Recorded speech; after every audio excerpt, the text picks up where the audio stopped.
ಕಾಮುಕನ ಕೈಯಿಂದ ನಾನು ಹೇಗೋ ತಪ್ಪಿಸಿಕೊಂಡೆ. ಭಗವಂತ, ನನ್ನನ್ನು ಯಾಕೆ ಇಷ್ಟೊಂದು ಪರೀಕ್ಷೆ ಮಾಡ್ತಿದ್ಯೋ ನನಗಂತೂ ಗೊತ್ತಾಗ್ತಿಲ್ಲ.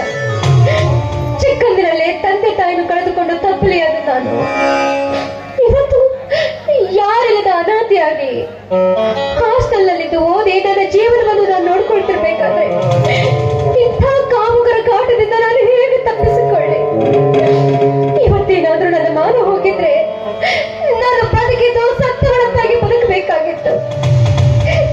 ಇಲ್ಲ, ಶೀಲ ಕಳೆದುಕೊಂಡು ಇಂಥವ್ರ ಕಾಮುಕರ ಕೈಯಿಂದ ಎದ್ದು ಸತ್ತಂತೆ ಬದುಕುವ ಬದಲು ಶೀಲವನ್ನು ಉಳಿಸ್ಕೊಂಡು ಸತ್ತು ಹೋಗೋದೇ ವಾಸೆ.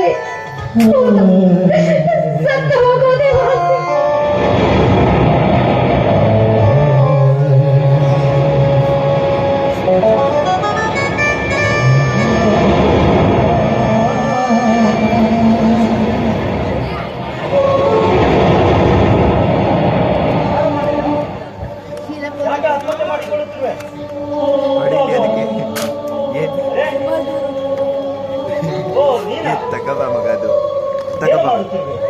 ಬದುಕಿಗೆ ಅಂಜಿದೆಯಾ? ಇಂತಹ ಕೆಲಸವನ್ನು ಕೈಲಾಗದ ಹೇಡಿಗಳು ಮಾಡಿಕೊಳ್ಳುತ್ತಾರೆ. ಆತ್ಮಹತ್ಯೆ ಮಹಾಪಾಪ.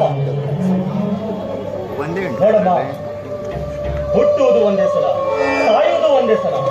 ಅದಕ್ಕೆ ಈ ಭೂಮಿಯ ಮೇಲೆ ನಾವು ಬದುಕಬೇಕು, ಬದುಕಿ ಜಯಿಸಬೇಕು. ಹಾ ಸರ್, ಬದುಕಬೇಕು, ಬದುಕಿ ಜಯಿಸಬೇಕು. ಇವೆಲ್ಲ ನಿಮ್ಮ ವೇದಾಂತ ಮಾತುಗಳು. ಬಡತನದಲ್ಲಿ ಹುಟ್ಟು ನೊಂದು ಬೆಂದ ನಮ್ಮಂಥವರಿಗಲ್ಲ ಸರ್, ನಮ್ಮಂಥವರಿಗಲ್ಲ.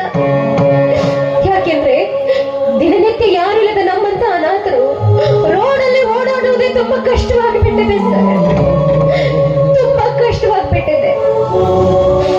ಚಿಕ್ಕದಲ್ಲಿರ್ಬೇಕಾದ್ರೆ ತಂದೆ ತಾಯಿನ ಕಳೆದುಕೊಂಡೆ. ಬೆಳೆದು ದೊಡ್ಡವಳಾದ್ಮೇಲೆ ಹಾಸ್ಟೆಲ್ ಇದ್ದು ಜೀವನವನ್ನು ಸಾಗಿಸ್ತಾ ಇದ್ದೆ. ಇವತ್ತು ಇಂಥ ಕಾಮುಕರ ಪಾಲಿಗೆ ನಾನು ಬಲಿಯಾಗುವುದು ಬೇಡ. ಏನು, ನನ್ನ ಪಾಲಿಗೆ ದೇವರಾಗಿ ನನ್ನನ್ನು ನೋಡ್ಕೊಂಡವರು ಧಾರವಾಡದಲ್ಲಿ ಇರುವ ಅಶೋಕ್ ಸರ್ ಅಂತ, ಅವರೇ ನನ್ನ ಪಾಲಿನ ದೇವರು.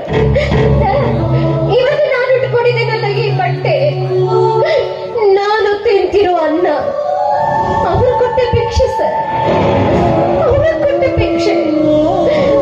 ನನ್ನವರು ಅಂತ ಹೇಳ್ಕೊಳ್ಳಿಕ್ಕೆ ನನಗೆ ಯಾರು ಇಲ್ಲ ಸರ್, ನನ್ನವರು ಅಂತ ಹೇಳ್ಕೊಳ್ಳಿಕ್ಕೆ ನನಗೆ ಯಾರು ಇಲ್ಲ.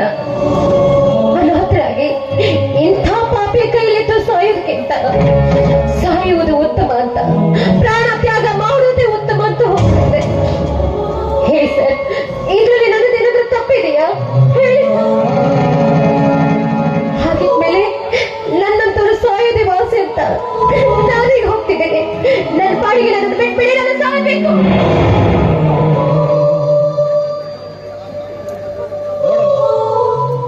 ಇಂಥ ಕಾಮುಕರಿಗೆ ಹೆದರಿ ಸಾಯಲು ಹೊರಟಿರುವೆಯ?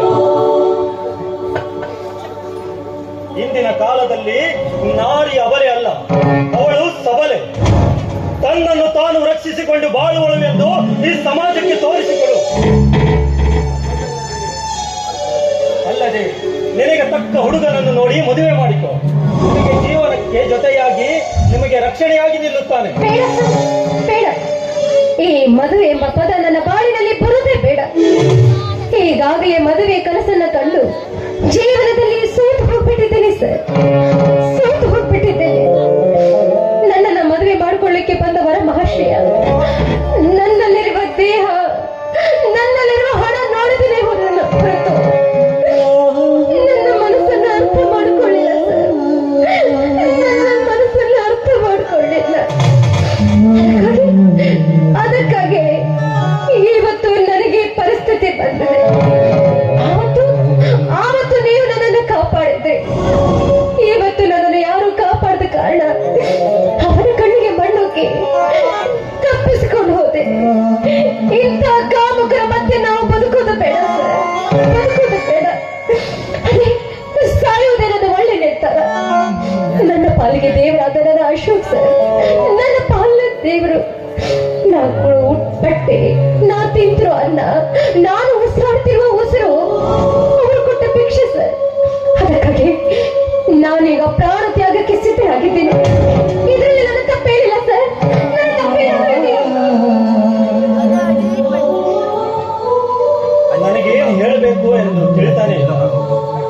ನೋಡಿ ಮಿಸ್, ಕಷ್ಟದ ಹಿಂದೆ ಸುಖ ಇದ್ದೇ ಇರುತ್ತದೆ. ಅದಕ್ಕೆ ನಾವು ಶ್ರಮಿಸಬೇಕು, ಕಾಯಬೇಕು. ಅಂದಾಗೆ ತಮ್ಮ ಹೆಸರು? ಸುಮತಿ ಅಂತ ಸರ್. ತಮ್ಮನ್ನು ಹೆಸರು ಹೇಳಿ ಕರೆಯಬಹುದೇ? ಖಂಡಿತವಾಗ್ಲು ಸರ್. ಸರಿಯಾದ ಸಮಯಕ್ಕೆ ಬಂದು ನನ್ನ ಮಾನ ಪ್ರಾಣ ಕಾಪಾಡಿದ ದೇವರು ಅವಶ್ಯವಾಗಿ ನಿನ್ನ ಹೆಸರನ್ನು ಕರೀಬಹುದು. ನೋಡಿ ಮಿಸ್ ಸುಮತಿ, ನಿನಗೆ ಹಣ ಕಳಿಸಿದ ದಾನಿ ಎದುರಿಗೆ ಬಂದರೆ ಏನ್ ಮಾಡ್ತೀರಾ?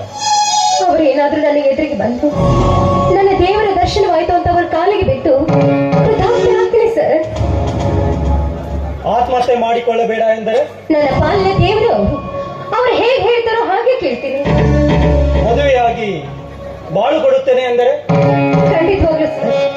ಯಾಕೆಂದ್ರೆ ಅಂಥ ಪುಣ್ಯವಂತರು ನನ್ನ ಕೊಳ್ಳಿಗೆ ತಾಳಿ ಕಟ್ತಾರೆ ಅಂದ್ರೆ ನಾನೇ ಪುಣ್ಯವಂತರು. ನೀನು ಸಾಕ್ಷಾತ್ ಆ ಪರಮಾತ್ಮನೆ ಬಂದು ನಿನ್ನ ರಕ್ಷಣೆ ಭಾರ ನನ್ನದು ಎಂದಾಗ ಅದನ್ನು ಬಿಡುವಷ್ಟು ಹುಚ್ಚಿ ನಾನಲ್ಲ. ಆದ್ರೆ ಅವರು ನನ್ನನ್ನ ಸ್ವೀಕರಿಸಿದ್ರೆ ನನ್ನಂತ ಭಾಗ್ಯವಂತರು ಅಂತ ತಿಳಿದುಕೊಂಡು ಬಿಡ್ತೀನಿ ಸರ್. ಅಂತ ಸಂದರ್ಭ ಬಂದಾಗಿದೆ ಸುಮತಿ. ಆ ನಿನ್ನ ದಾನಿ ದೇವರು ಪ್ರತ್ಯಕ್ಷ ನಿನ್ನ ಕಣ್ಣು ಮುಂದೆನೇ ಇರುವನು. ಅಶೋಕ್ ಕುಮಾರ್. ಏನು? ನೀವು ನೀವು ನನ್ನ ಪಾಲಿನ ದೇವ್ರ? ಈ ಮಾತನ್ನ ನಂಬಲ? ಈ ಮಾತನ್ನ ಸುಳ್ಳೇನಾದ್ರು? ಅಯ್ಯೋ ಹುಚ್ಚಿ, ನಾನೇಕೆ ಸುಳ್ಳು ಹೇಳಿದೆ? ನಿನ್ನ ಕಷ್ಟವನ್ನು ನೋಡಲಿಕ್ಕೆ ಆಗುವುದಿಲ್ಲ, ಅದಕ್ಕೆ ನನ್ನ ಹೆಸರು ಹೇಳಬೇಕಾಯಿತು. ನೋಡು, ನಿನ್ನಂತ ವಿದ್ಯಾವಂತರು ಸಾಯಬಾರದು.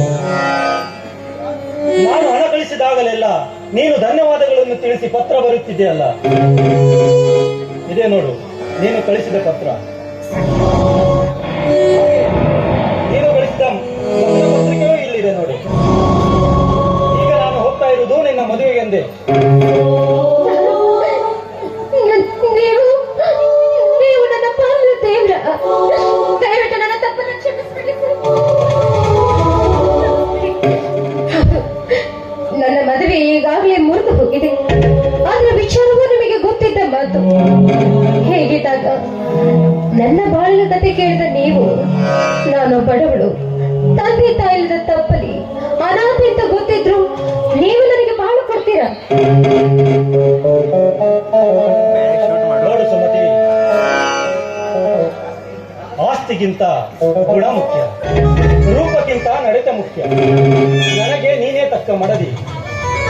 ನಾಳಿನ ಸುದಿನವೇ ನಮ್ಮಿಬ್ಬರ ಮದುವೆ. ಸಂತೋಷ ಅಂತ ಕೇಳ್ತಿದ್ದೀರಲ್ಲ ಸರ್. ಹಾಲು ಸಕ್ಕರೆ ಕುಡಿದಂತಾಯ್ತು ಈ ನನ್ನ ಮನಸ್ಸಿಗೆ. ನನಗಂತೂ ತುಂಬಾನೇ ಸಂತೋಷವಾಗ್ತಾ ಇದೆ. ಅದು ನಿಮ್ಮಂಥವರ ಕೈ ಹಿಡಿಬೇಕಾದ್ರೆ ಕೋಟಿ ಜನ್ಮದ ಪುಣ್ಯ ಮಾಡಿರ್ಬೇಕು ಸರ್, ಪುಣ್ಯ ಮಾಡಿರ್ಬೇಕು. ಇದೇ ಸಂತೋಷದ ಸಮಯದಲ್ಲಿ ನನ್ನ ಜೊತೆ ಒಂದು ಹಾಡನ್ನು ಹಾಡ್ತೀರಾ?